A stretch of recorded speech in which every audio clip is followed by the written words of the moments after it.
திகன கலவரத்தை தடுத்தது நான் தான், திகன கலவரத்தினால அக்குரண மக்களை பாதுகாத்தது நான் தான்ங்கிறீங்களே.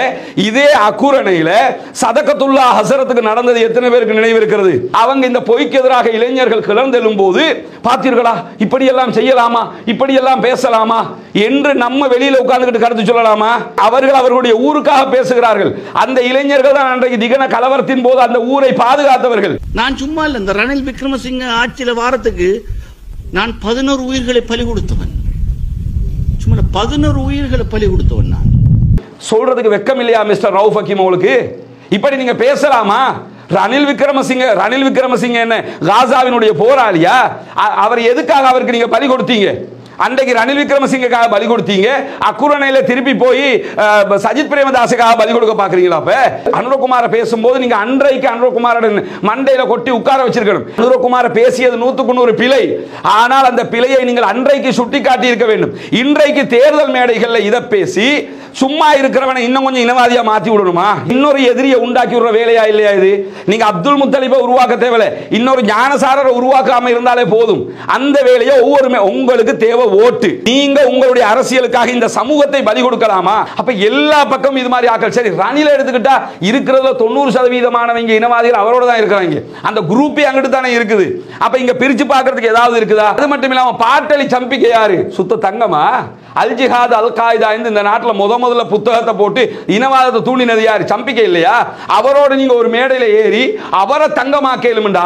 அனுரகுமார் திசாநாயகிட்ட போய் சொல்லுங்களே, சொல்லி இந்த இனவாதமாக்காத, இது அப்படி இல்லை என்று சொல்லி விளங்கப்படுத்தி பிரச்சனையை முடியுங்களே. அதை வச்சு ஏன் குளிர்காய பாக்குறீங்க? எனக்கு திட்டுகிறவர்கள் திட்டலாம், வசைபாடுகிறவர்கள் வசைபாடலாம், எனக்கு எதிராக வேண்டிய கருத்துக்களை நீங்கள் சொல்லலாம். காரணம் என்னன்னா, எனக்கு இப்படி பேச முடிகிற ஜனநாயகம் இருக்கிற மாதிரி உங்களுக்கும் அந்த ஜனநாயகம் இருக்கிறது. நான் இந்த விமர்சனங்களை கண்டெல்லாம் ஓடி ஒளிகிற ஒரு ஆளுங்க கிடையாது. அதை கண்டு இப்படி எல்லாம் பண்ணிட்டாங்களே என்று சொல்லி யோசிச்சு கொண்டிருக்கிற ஒரு ஆளும் கிடையாது. அல்ஹம்துலில்லாஹ் என்று சொல்லி மடியில் கனம் இல்லை, வழியில் பயம் இல்லை. அஸ்ஸலாமு அலைக்கும் வரஹ்மத்துல்லாஹி வபரகாத்துஹு. அன்பிற்கினிய சகோதர சகோதரிகளே, உங்கள் அனைவர் மீதும் ஏக இறைவனுடைய அமைதியும் கருணையும் உண்டாகட்டமாக என்கிற உயரிய பிரார்த்தனைகளோடு ஒரு முக்கியமான விவகாரம் சம்பந்தமாக இன்றைக்கு நம்ம பார்க்க இருக்கிறோம். அதாவது நமக்கெல்லாம் தெரியும், நேற்றைய தினம் கண்டி அக்குரணையில் நடைபெற்ற எதிர்க்கட்சி தலைவர் சஜித் பிரேமதாசவினுடைய ஜனாதிபதி தேர்தல் பிரச்சாரத்தின் போது அவருக்கு முன்பதாக பேசிய முஸ்லிம் காங்கிரசினுடைய தலைவர் ரவுஃப் ஹக்கீம் அவர்கள் மேடையில் பேசுகிற நேரத்தில் அக்குரணையை சேர்ந்த இளைஞர்கள் அவருக்கு எதிராக கூச்சலிட்டார்கள் என்கிற செய்திகளை பற்றி நீங்கள் பல பேரும் சமூக வலைதளங்களில் பார்த்திருப்பீர்கள். இந்த கூச்சலுக்கு பிறகு என்ன ஆகுது என்று சொன்னால், பலவிதமான விமர்சனங்கள் தற்போது முன்வைக்கப்படுகிறது. ஒரு முஸ்லிம் காங்கிரசினுடைய தலைவர் அவரை இப்படி அவமரியாதைப்படுத்தலாமா என்று ஒரு சில பேர் பேசுகிறார்கள். அதே நேரத்தில் ஊருக்குள்ள வந்தவரை விட வேண்டியதுதானே இப்படியெல்லாம் பேசுகிறார். அதே நேரம் அந்த இளைஞர்களை பற்றி அவங்க என்பிபி ஆட்கள், அவர்கள் ரவுடிகள், அவர்கள் அப்படியானவர்கள் இப்படியானவர்கள் என்று இழிவாக பேசுகிற காட்சிகளை எல்லாம் நம்ம சமூக வலைதளங்களில் பார்க்க முடிகிறது. முதல்ல என்ன நீங்க புரிஞ்சுக்கணும்னு கேட்டா, இது அக்குரணை என்கிற ஒரு ஊரோடு சம்பந்தப்பட்ட பிரச்சனை.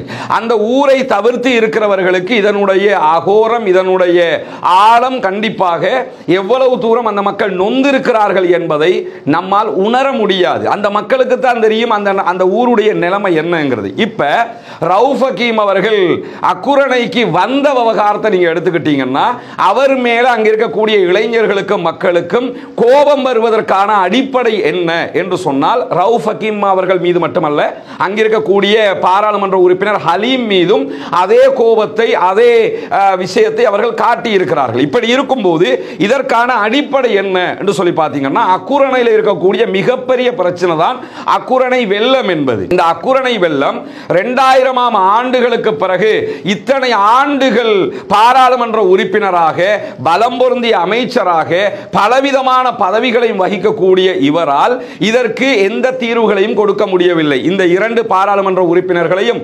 பாராளுமன்றத்திற்கு ஒவ்வொரு முறையும் கண்டி மாவட்டத்தில் இருந்து மக்கள் அனுப்பி கொண்டு இருக்கிறார்கள். இப்படி இருக்கும்போது ஒவ்வொரு முறை வெள்ளம் வரும்போது என்ன செய்வாங்கன்னா, Facebookல ஒரு ஸ்டேட்டஸ் போடுவாங்க. நான் டேட் வாரியாக காட்ட முடியும். ஒவ்வொரு முறை வெள்ளம் வந்த நேரத்திலும் இதற்கு தீர்வு தருவோம், தீர்வு தருவோம், தீர்வு தருவோம், தீர்வு தருவோம் என்று போடுவாங்க.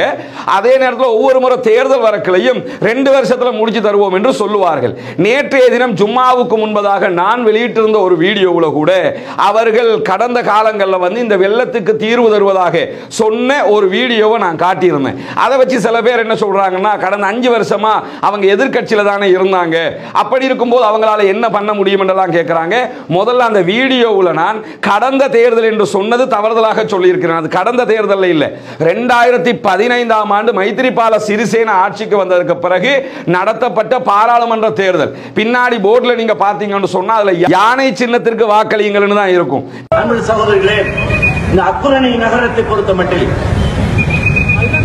எதிர்வருகின்ற அரசாங்கம் அமைச்சர் ஹலீம் அவர்கள் உடைய அனுசரணையோடு 4 முக்கியமான விஷயங்களில் மிக பெரிய அபிவிருத்தி திட்டங்களை இந்த நகரிலே அறிமுகப்படுத்துவது என்ற விஷயத்தில் மிக முக்கியமாக இந்த பிங்காவ வெள்ள பிரச்சனை, அதை தீர்ப்பதற்கான நடவடிக்கைகளை ஆரம்பித்திருக்கிறோம். அதை அடுத்து வரும் 2 வருஷங்களுக்குள் முடித்து தருவது மாத்திரம் அல்ல. கடந்த தேர்தலில் அவங்க டெலிபோன் சின்னத்தில் தான் வந்தாங்க, யானை சின்னத்தில் வரல. எனவே அது 2015ஆம் ஆண்டு நடைபெற்ற தேர்தல். அப்படியே நீங்க வைத்துக்கிட்டா கூட 2 வருஷத்துல அக்குரண பிரச்சனையை நான் தீர்ப்பனுங்கிறாரு. 2017களுக்குள்ள தீர்த்திருக்கணும். 5 ஆண்டுகள் அவர்களுடைய ஆட்சி, யகப்பாலன ஆட்சி இருக்கிறது. அதிலும் குறிப்பாக அந்த ஆட்சியில் ரவுஃப் ஹக்கீமுடைய மினிஸ்ட்ரி என்ன தெரியுமா? நீர்வளங்கள் வடிகால் அமைப்பு அமைச்சராக இருந்தவர். அதுக்குள்ள இருந்து அதுல 1000 பேருக்கு வேலை கொடுத்திருக்கலாம். அதை பத்தி எல்லாம் நான் பேச வரல. ஆனா அந்த அமைச்சு அவர்கிட்ட இருந்தது, ஏர்பன் கவுன்சில் அவர்கிட்ட தான் இருந்தது. இந்த வேலையை செய்யறதுக்கு, இந்த வெள்ளம் சம்பந்தப்பட்ட பிரச்சனையை தீர்க்கிறதுக்கு என்ன மினிஸ்ட்ரி வேணுமோ அந்த மினிஸ்ட்ரி அவர்கிட்ட தான் இருந்தது, வேற யார்ட்டையும் இருக்கல. அதை வைத்துக் கொண்டாவது அவர் இந்த வேலையை செஞ்சாரான்னா அவர் செய்யல. எனவே வருடத்திற்கு 2 தடவைகள் 3 தடவைகள் அக்குரணை வெள்ளத்தால் பாதிக்கப்படுகிறது. கோடிக்கணக்கான சொத்துக்கள் அந்த மக்கள் இழக்கிறாங்க. அந்த மக்களுடைய இழப்பு என்பது முழு சமூகத்தினுடைய இழப்பு. முழு சமூகத்தினுடைய இழப்பு என்பது முழு நாட்டினுடைய இழப்பு. A9 வீதி மூழ்கடிக்கப்படுகிறது. இப்படி அநியாயம் நடக்கும் போது அந்த மக்கள் இந்த மாதிரியான ஒரு தலைவருக்கு நாங்க ஒவ்வொரு முறையும் தேர்தலில் வாக்களிச்சு ஏமாந்துகிட்டு இருக்கிறோமே நினைக்கிறது அவர்களுக்கான ஒரு கோபத்தை அலையை உண்டாக்காதா? உண்டாக்கும், தாராளமாக அது நடக்கும். அப்படி இருக்கும் போது இப்படியானவர்கள் என்ன செய்திருக்க வேண்டும்? நம்ம மேல மக்கள் வெறுப்பில் இருக்கிறாங்க. கடைசியாக வந்த 2 வெள்ளத்தின் போது அந்த மக்களுக்கு என்ன நடந்தது? செத்தாங்களா, உசுரோட இருக்கிறாங்களான்னு கூட நம்ம பார்க்க போகல. அப்படி இருக்கும் போது நம்மை இன்றைய நிகழ்ச்சிக்கு போக கூடாது என்று அவர் ஒதுங்கி இருக்கணும். அவர் ஒதுங்காம அவருக்கு தெரியாத இன்னைக்கு இப்படி நடக்கும் என்று ஹக்கீமுக்கு தெரியாது என்று நினைக்கிறீர்களா? ஹக்கீம் நேற்றைய கூட்டத்திற்கு எப்படி வந்தார் என்பதை அவரோடு இருப்பவர்களை சொல்ல சொல்லுங்கள். அவருடைய ஜீப்ல வந்தாரா? அவர் யாருடைய வேன்ல வந்து இறங்கினாரு என்கிற ஒரு கேள்வி இருக்கிறதா இல்லையா? ஏன்னா அவருக்கு தெரியும் இன்னைக்கு மக்கள் வெறுப்போடு இருக்கிறாங்க, நம்ம போகக்குள்ள சில நேரம் எதுக்கு நடக்கலாம், கள்ளத்தனமாக நம்ம போய் மேடையில் ஏறிடுவோம், பாதுகாப்பாக உட்கார்ந்துருவோம் என்கிற ரீதியில் தான் அவர் வந்தார். எனவே நேற்று உள்ளே வந்தது அவருடைய பிழை. அங்க போய் ஹூ வச்சிட்டாங்க, அங்க போய் திட்டாங்க, அவரை அவமானப்படுத்திட்டாங்க என்றெல்லாம் பேசுகிற நம்ம முதல்ல இதை கவனிக்கணுமா இல்லையா?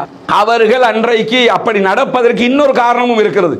அந்த மேடையில் சகோதரர் ரவுஃப் ஹக்கீம் அவர்கள் பேசிய பேச்சு அது உண்மையா? ஒரு பொய் சொன்னா பொறுத்துக்குருவாங்க, சொல்றது எல்லாமே பொய்யா சொன்னா? நேற்று மேடையில் வந்து என்ன சொல்றாருன்னு சொன்னா, திகன கலவரம் நடைபெற்ற போது நாங்கள் தான் அக்குரணையிலே அட்டாக் நடக்காமல் பாதுகாத்தோம், திகன கலவரத்தை நாங்கள் தான் தடுத்தோம்ங்கிறாரு. இது உண்மையா? அங்க அப்துல் பாசித் ஒரு போய் மௌத்தா போனார், உங்களுக்கு தெரியுமா? நினைவு இருக்கிறதா? இப்ப வீட்டுக்குள்ள வச்சே தீ வச்சு எரிச்சாங்க, அதுக்கு ஏதாவது தீர்வு கிடைச்சதா? இதுவரைக்கும் முழு அக்குரணை தீப்பற்றி எரிக்கப்பட்டது. அந்த நேரத்தில் பலம் பொருந்திய அமைச்சராக இருந்தவர்கள் இவர்கள். யாராவது பேச்சுக்காவது நீங்க இந்த தாக்குதல் நிறுத்தல் என்று சொன்ன அரசாங்கம் இதுக்கு நடவடிக்கை எடுக்கல் என்று சொன்ன நான் ராஜினாமா பண்ணுவேன், பதவியை துறப்பேன் என்றாவது இவர்கள் சொன்னார்களா?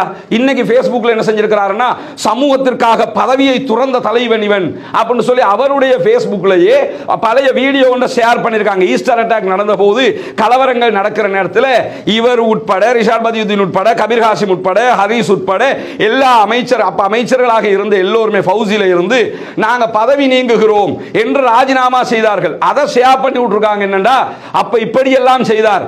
அதை ஷேர் பண்றதுக்கு முன்னாடி தலைவரும் தலைவருடைய ஆட்களும் என்ன புரிஞ்சுக்கிறேன்னு கேட்டா, இந்த ராஜினாமா நடந்து வெறும் 8 நாள்ல திருப்பி அத்தனை பேரும் போய் பதவிகளை எடுத்துக்கிட்டீங்க, அது மறந்துட்டு நினைக்கிறீங்களா? இந்த ராஜினாமா பண்றாங்க. நாங்கள் சமூகத்திற்காக பண்ணினோம் என்றார்கள். திரும்ப 8 நாள்ல இல்லை அதிகாரம் இல்லாமல் இருக்க முடியாது என்று போய் திரும்ப பதவிகளை எடுத்துக்கிட்டாங்க.